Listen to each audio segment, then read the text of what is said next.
We're about to start our week 10 demo on using fabrics in mixed media collage. We're going to talk about some different sewing techniques, including applique. I'll show you some basic embroidery stitches. We'll use the sewing machine really quickly, just in case you have one on hand. I'm going to be walking us through stitched grounds, braiding grounds, weaving a ground, and then talking briefly about assemblage using objects in mixed media collage and making sure to choose the right fasteners to firmly support those objects. So we're going to go through our sewing machine demo first, and I'm just going to flip my machine on the side so you can see. This is a Husqvarna Scandinavia 100.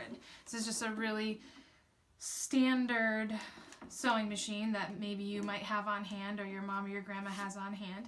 If you don't worry. The processes shown later in the video will be completely sewing machine free, and you should be able to do it with just some needle and thread.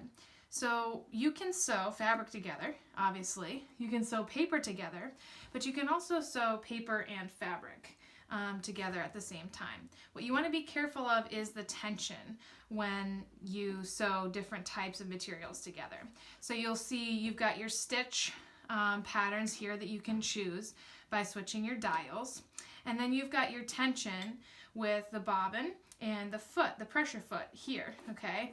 And we've got the length of our stitch moving here. So what I would suggest is, because not everybody's going to have the same sewing machine on hand, is if you do have the privilege of having one, just go online and watch a quick YouTube video based on the specific model that you have, okay? And that'll help you, if you're not familiar with the machine, that'll help you just get some basic tips under your belt. So let me flip this back up and we'll go through some really quick applique processes. So applique is basically just a sewing technique in which fabric patches are layered on a foundation and then stitched in place by hand or by machine, with the raw edges either turned under or covered with a decorative stitching. For our purposes, you might want to leave this nice organic edge, and you could combine it with a cut edge, or just kind of have the entire edge be completely organic, depending on the shape and the look that you want. So I'm going to run this through the machine really quickly. I'm going to turn under an edge, so you'll see me do that as I pin with these quilter's pins. And then I'm just going to leave the other edge completely organic. So you'll see the two different looks when I'm finished.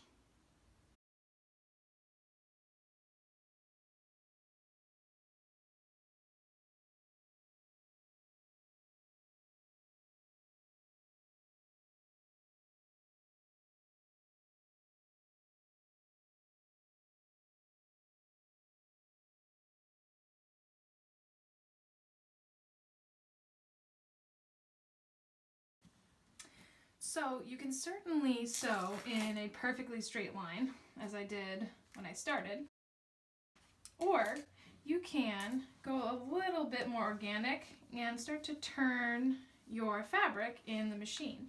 And in this way, you can almost use the stitched line as a different type of line quality. And you can start to draw and create a design element with your string here, or your thread. So on this side, right, I started off organically from the beginning, and then I went off the edge here to show you a little bit of a decollage technique. And as you know from our previous demos and our work at the beginning of the semester, decollage is just when you glue or adhere some surface, right, some piece to a surface, and then you end up taking it off. So it's the reverse process of collage. So if I wanted to go back in here and make a cut, I could. The easiest way to rip a piece of fabric is to cut a little slot first and then start on your pilot cut and rip. I could also come back in here if I didn't like this three-dimensional element, and I could start to cut back into my fabric a little bit. And then I could run it back through the machine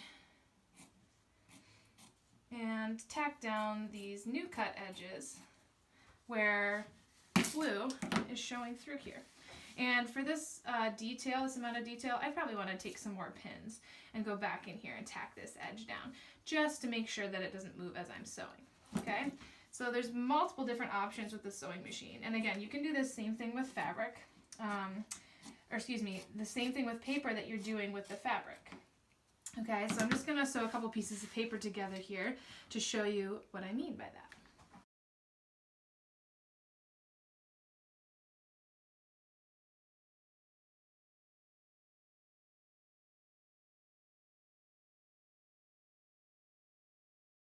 So you can see the stitch coming across the front edge of the paper, and those are very well connected now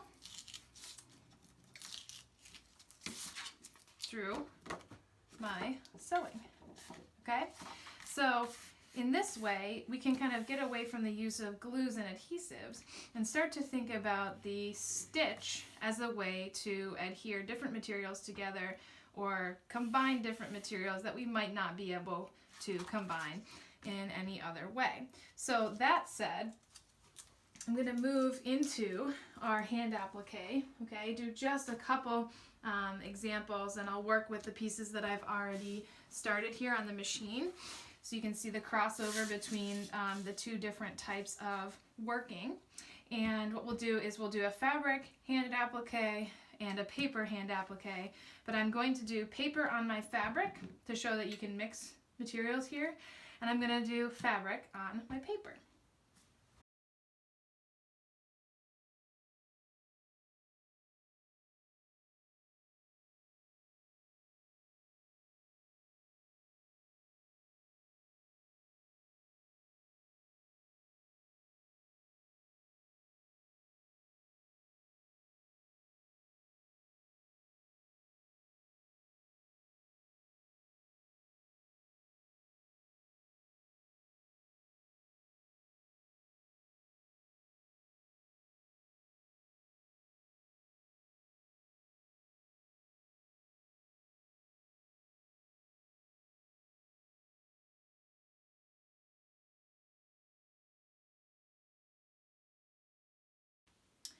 So you saw me use just a basic running stitch on each one of these pieces.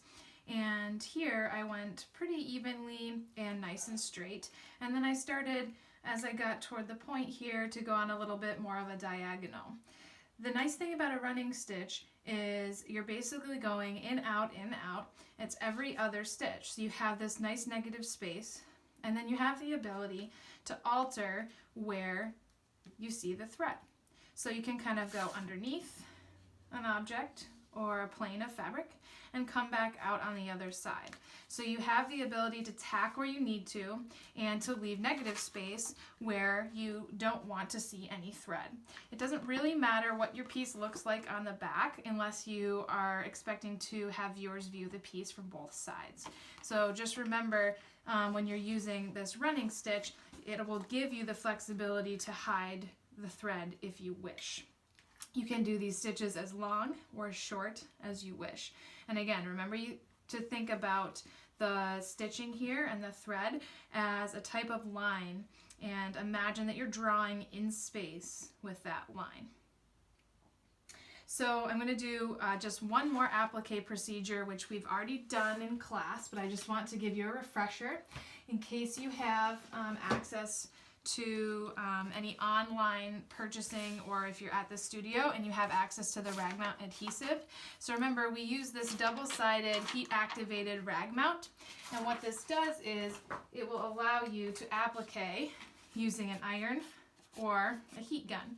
So I'll cut my piece of rag mount to the same size as the piece I'd like to applique, and then I will put 2 layers of cloth down, one on my surface so I don't melt my cutting mat.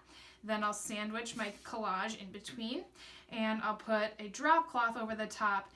Should be very thin, it can also be a piece of paper, to allow the heat to go through and activate this rag mount.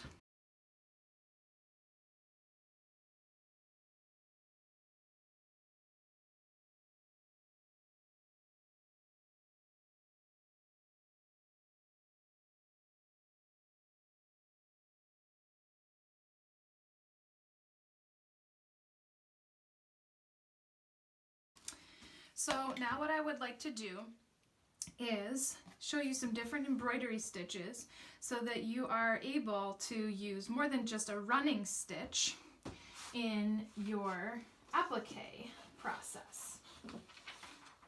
So again, you can do this on paper or on fabric, and you can do this applying paper to fabric, fabric to fabric, paper to paper.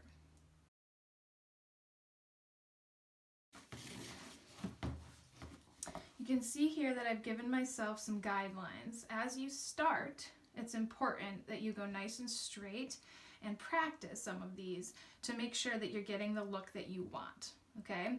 So as you practice, whatever material you're working on, you can make some little guides for yourself, straight lines with a ruler, and here I went every millimeter.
So there's your basic running stitch.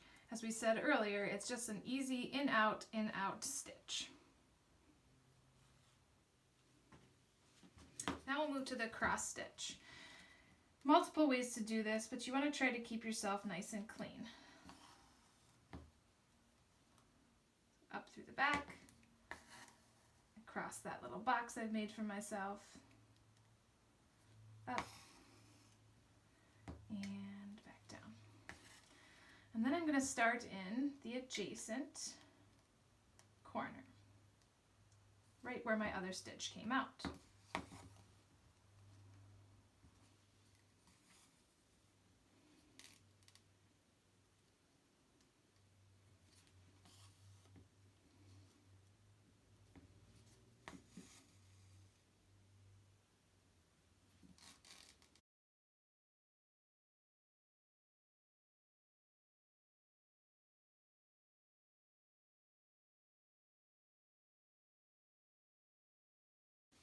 So you get the idea there.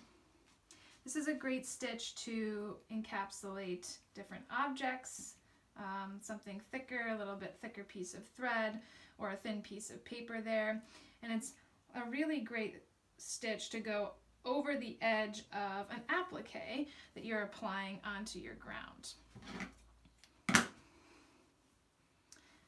So the next stitch we're going to do is called a stem stitch. It's very easy. Each stitch stems from the last stitch. And many times in traditional cross stitch, you use this for the stems of flowers.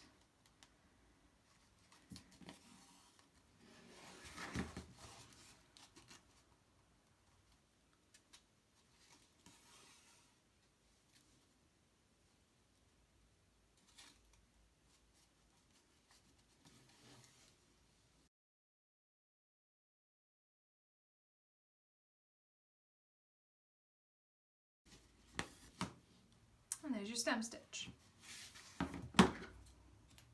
So I'm using this very thin material, so hopefully you can see what my hand's doing back behind my ring here, or my frame, just so that you can see how your hands really work together to create a nice pressure on the surface and allow you to get that nice straight stitch. The next stitch I'd like to do is called a back stitch.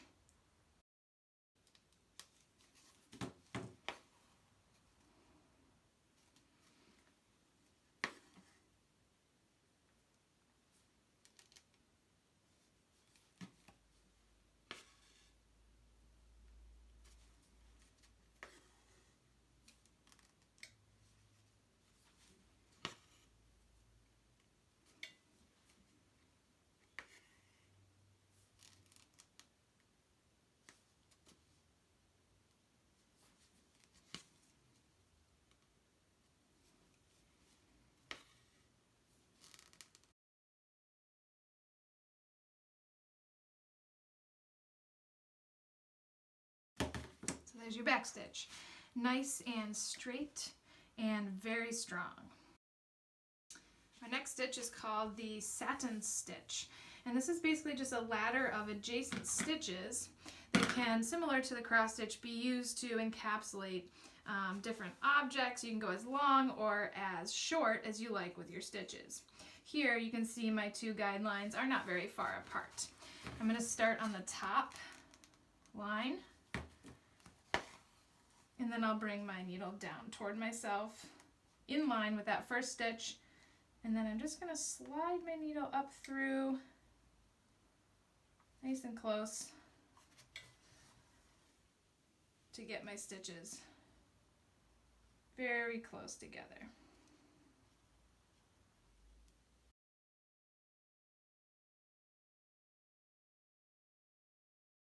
So I'm not going to go all the way down the line here, but you can see it's a very time-consuming stitch, but it's going to give you a nice, strong, long band of color. Next stitch is called the chain stitch. This is one of my favorite stitches for its aesthetic quality. It's pretty fast, it's pretty easy, and once you get the hang of it, you can use multiple different gauges of string, yarn, and even wire to create this stitch. So what you'll do is, you'll start just on the left-hand side of that line. And then you're going to do a tiny little stitch right next to the one you just did. Stick the point of the needle down through and out at your next increment. Then what you're going to do is loop the thread around the end of the needle and pull the needle through, catching that loop. So it gives you this nice little U shape. And then you'll go again. So you've already made that initial stitch. That's this one here. Going to go right down next to that stitch, shoot the needle up through the next increment, loop it around, and pull through. So once you get into your rhythm, it's a very quick stitch.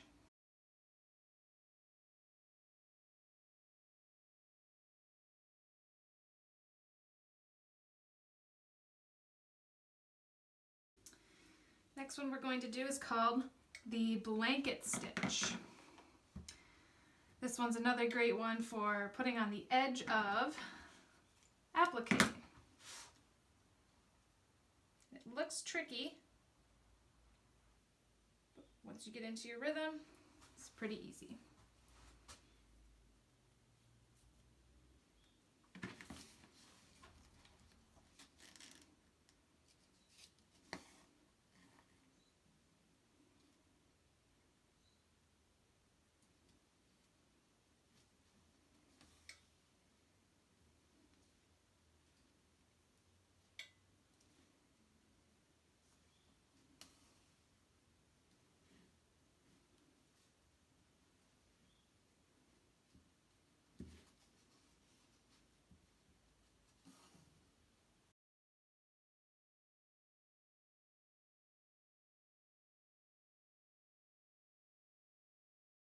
So the next stitch we're going to do is called the feather stitch. And this is a really beautiful stitch for the surface of a collage. I have a staff of 4 lines and 3 spaces here. And if I numbered my lines 1, 2, 3, 4, I'm going to come up in the 3rd line with my first stitch and pull all the way through. Then I'm going to go back to my first line, but I'm going to go completely parallel, okay, completely in line with that first stitch. I'm going to come up through my 2nd line at an angle. Can you see the needle underneath? Okay, come up in that 2nd line at an angle, and then I'm going to, similar to my chain stitch, loop my thread through that loop. Okay, so same idea. I'm going to skip one, go over to line number 4, completely parallel to that stitch that I just made. And then I'm going to come up at a diagonal and let my needle catch that loop. Skip one, completely in line, up at a diagonal, let my needle catch that loop.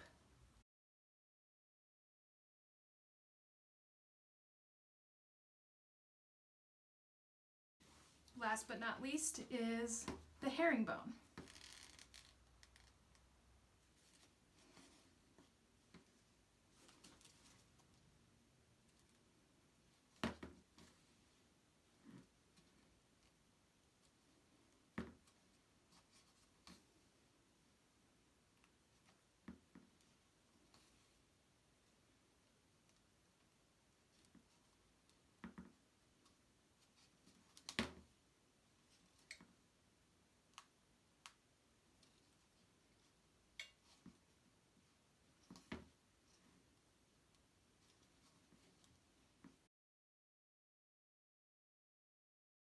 So those are our straight line stitches, and I want to show you just a couple more more sculptural stitches here.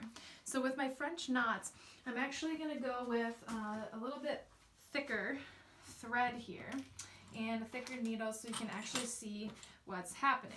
So if you ever want to use a little bit of a thicker needle, or you have one around, one of those kids needles that you use for those plastic gridded sewing kits.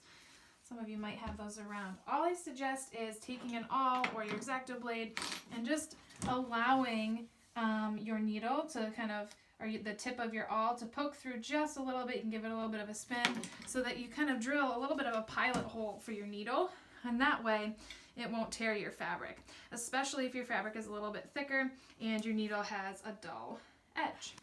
So for my French knot, I'm just going to come up through here.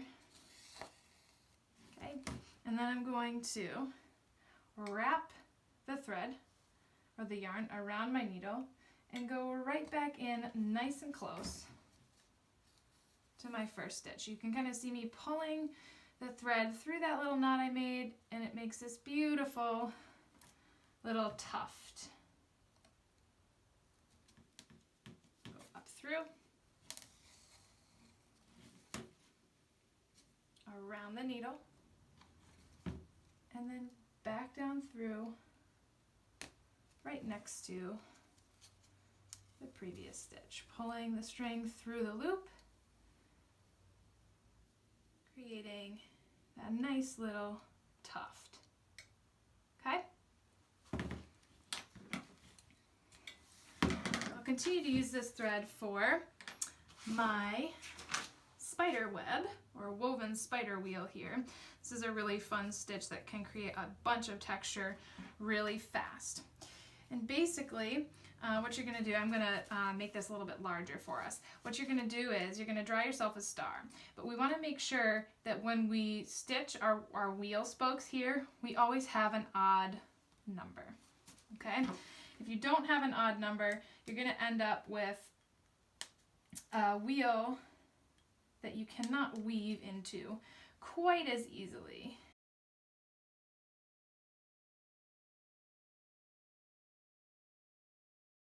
So I've just created a 5-spoked wheel for myself.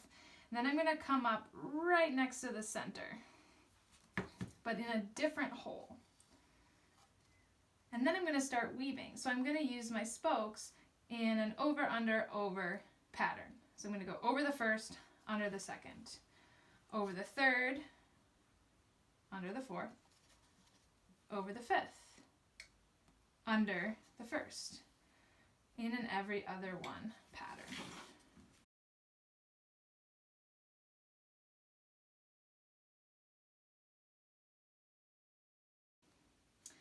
And when I'm content with the size of my spider wheel, I'll just go right back down through my fabric next to my wheel and tie it off.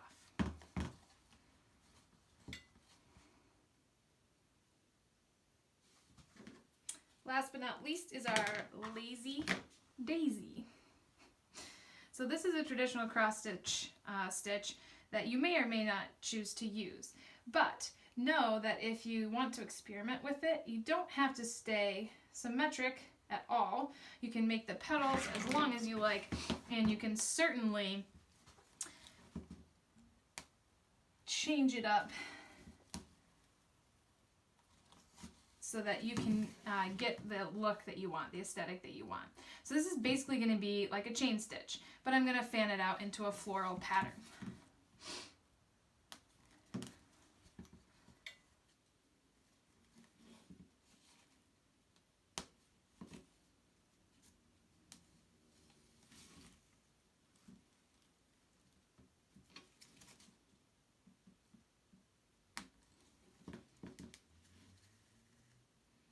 So there's petal number 1.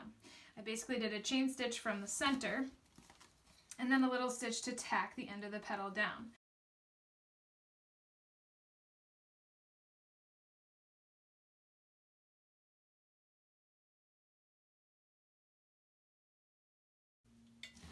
So there you go. You can have as many or as few petals as you like. I did an asymmetrical flower here to make it a little bit more organic, and then finished off the center with a French knot. And now that we've gone through that quick demo of our basic embroidery stitches, what I'd like to do is a very, very basic crocheting and knitting stitch for everyone. So some of you may have these materials on hand, some of you may not, and I just want to give you the opportunity to use crocheting and knitting as a way to create a stitched ground. So here are some examples of crocheted and knitted grounds. And I'm just going to go through a very basic stitch with everybody. So for crocheting, what you want to do is you want to start with a loop of yarn. So crocheting is basically just looping the latch hook around that next piece of yarn. Okay? So you're going to stick the loop that you've created. It doesn't have to be fancy. Stick that loop over the end of your crocheting needle, okay? And then what you're going to do is, I like to loop my yarn around my first finger and then hold it with my thumb. Okay, so then you're going to come through, make your stitch. So you're just catching each subsequent stitch and basically creating a chain. This is why this stitch in crochet is called a chain stitch. Very most basic. So you can go as long or as short as you like, and you could just create chains like this. You can also go through fabrics. So you can use this as almost like a sewing technique. Make sure you punch holes in your fabric first that are large enough for your crochet hook to go through. So when you get to the end of your row and you've got the length that you want, all you're going to do is start to go back the opposite way. So you're going to find that loop, okay, the one that your thread is not going through, okay, so not this first one, but the second one. And then I'll just continue my pattern. So now I have 2 loops on, and I'll pull through both.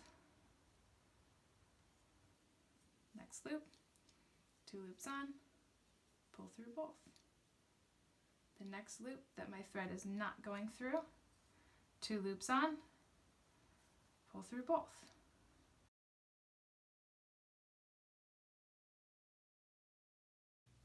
When you get to the end, you're going to want to stitch an extra stitch so that you didn't lose that first one where you did 2, and then you'll flip it around and start again.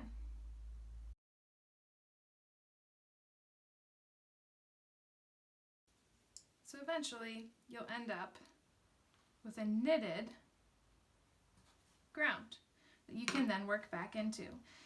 This is a little bit of a more advanced pattern, and you're welcome to check some video tutorials out on YouTube if you like. But what you can do with this, or old doilies that you have around that have been knitted or crocheted, so you don't have to do the work yourself, you can take your fabric or fabric strips and you can start to work some of these through the negative spaces in your crochet pattern.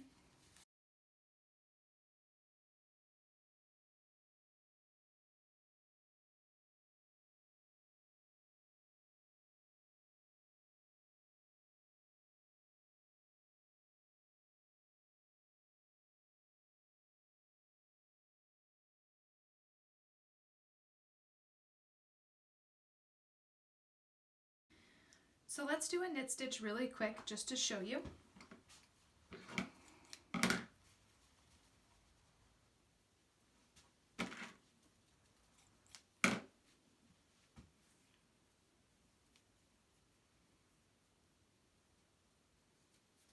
You're going to create that same loop that you did with your crochet hook, stick your knitting needle through, and you're going to create almost like a backwards 7 in your hand, okay? In your left hand if you're a righty. And then I'll hold my needle with my right hand, scoop over and through, and creating a loop across my needle.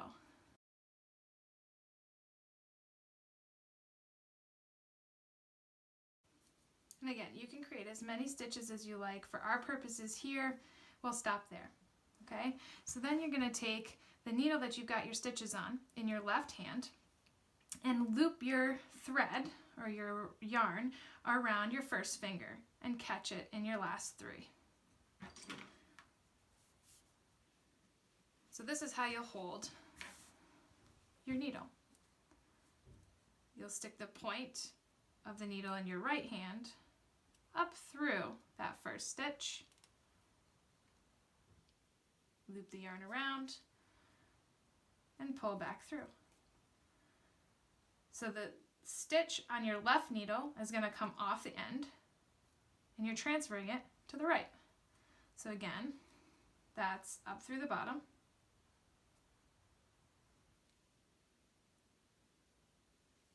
around, and then back down through and off the end. Up through the bottom, right hand needle behind left hand needle, around, and then pull back through.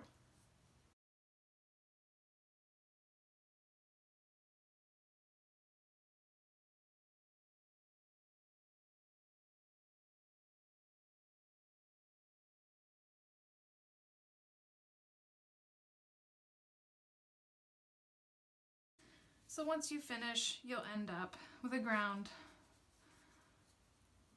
that's pretty similar to what we see with our crocheted grounds here. It'll be a little bit more uniform without any of the additional larger holes that crocheting produces. You can also use old sweaters, start to unravel them, slip wooden dowels through the looping that the knitting requires, and use a knitted ground that way.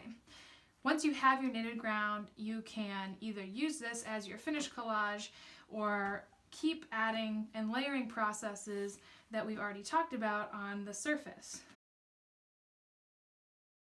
Last thing with weaving that I want to talk about is how to use an embroidery hoop like we had in the previous video to set yourself up for success as you weave. We're going to talk about woven and braided grounds here. If you do not have an embroidery hoop at home, don't fear. You can use any sort of lumber that you have around, or even, there's the square one, or even the back of an old commercial canvas stretcher. Okay, so I just peeled the canvas off of this, and I'm actually going to use this one so that you can see how to do a makeshift loom.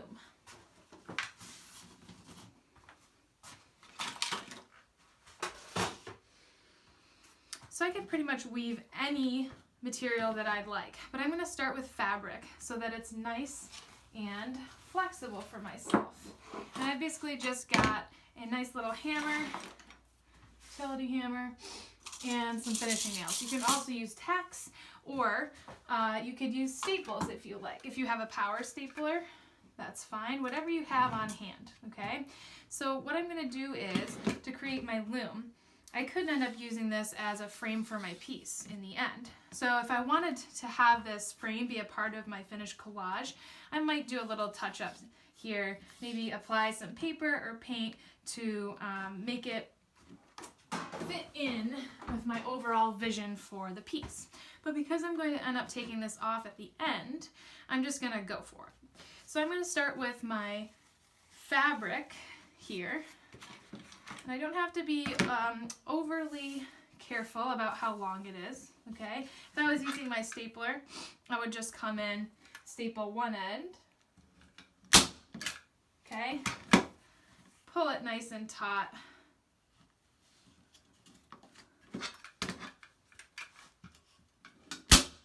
And staple the other end. So if you have one of these staplers, that's probably the easiest way to get yourself ready to go.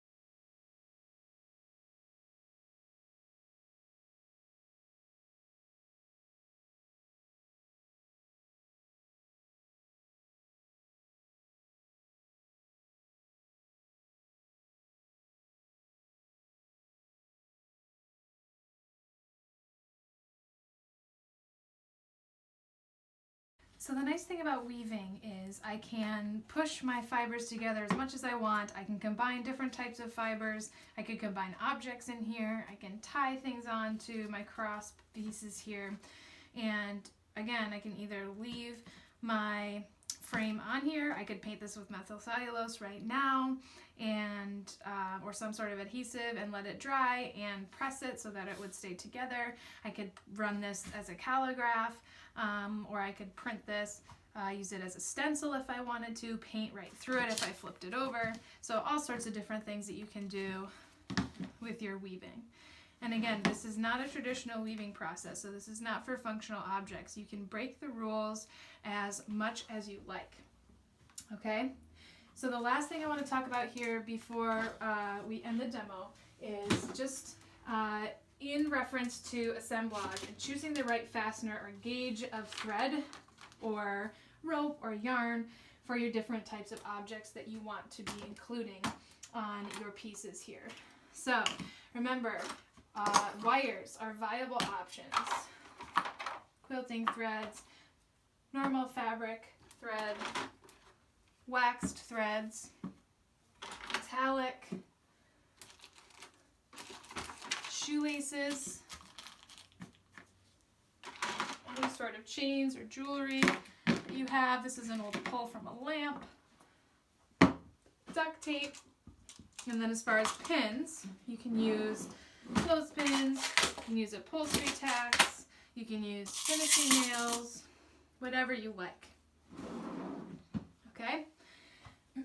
So when you are trying to apply specific types of objects to specific grounds, you want to make sure that the object is not going to pull at the ground too much and cause distortion of your composition.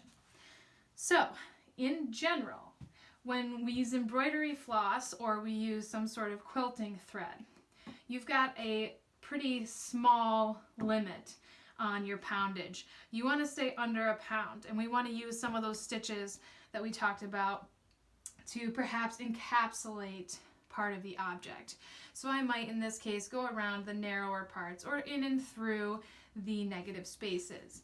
The smaller gauge my thread is that I'm using to apply my object to my ground, the more stitching I'm going to have to do. If I wanted to use this shoelace, right, I could probably go in, out, in, out, in, and be just fine with the shoelace. Pull it nice and tight and have knots at the end on the back of my ground here, okay, because I've got a cardboard ground. If I wanted to be attaching these knobs or this lamp pull, okay, or something really heavy like a teacup or some sort of metal element or wooden element, I would suggest using something like monofilament or fishing line, checking the gauge and the poundage limit on your monofilament or your fishing line. You can also use your waxed binder's thread or shoelaces for heavier objects. And then anything over a 5-pound limit if you're doing a larger piece. As we look forward into our larger textural collages, anything over a 5-pound limit, you're looking at some pretty serious rope or chain, unless you want to be doing a whole bunch of stitching like that satin stitch or that blanket stitch and encapsulating the entire object within the thread. Okay, as far as adhesives go, epoxy is going to be the best way to handle really heavy or thick objects. The wood glue will be okay for adhering medium heavy objects, but you want to make sure you've got it on a porous surface and you clamp it down nice and tight. And then anything beyond that, your acrylic mediums, your methyl cellulose, or your cornstarch glue will be a little bit more brittle, but should be able to hold on to smaller things like buttons or small pieces of jewelry or small metallic elements.